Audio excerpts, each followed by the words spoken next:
या न्यूज बुलेटिनचे सहप्रायोजक आहेत गोकुळ. राष्ट्रीय तंबाखू नियंत्रण कार्यक्रम, CPR हॉस्पिटल कोल्हापूर आणि Rotaract club of KIT sunshine यांच्या संयुक्त विद्यमाने तंबाखूमुक्त युवा अभियान 3.0 अंतर्गत रविवारी कोल्हापूर शहरात जनजागृतीपर युवा बाईक रॅलीचे आयोजन करण्यात आलं होतं.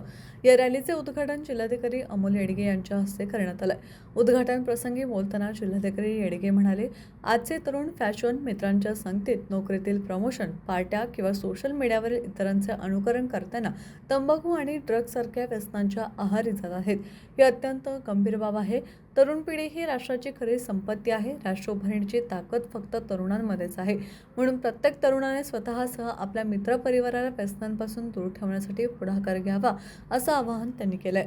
जिल्हा शल्यचिकित्सक डॉक्टर प्रशांत वाडेकर यांनी तरुणांमधील वाढत्या व्यसनाधीनतेबद्दल चिंता व्यक्त करत व्यसनांपासून दूर राहण्याचे आवाहन केले.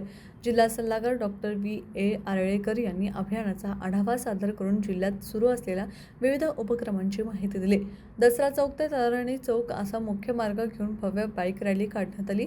तसेच मुख्य बस स्थानकावर पथनाट्याद्वारे व्यसनमुक्तीची जनजागृती करण्यात आली.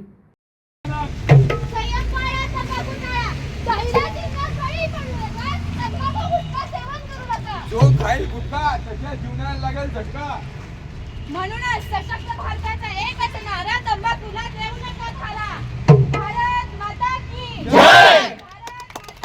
जय जय मातरम मातरम मातरम. कार्यक्रमाच्या शेवटी उपस्थित जनसमुदायाला तंबाखू मुक्तीची शपथ देण्यात आली.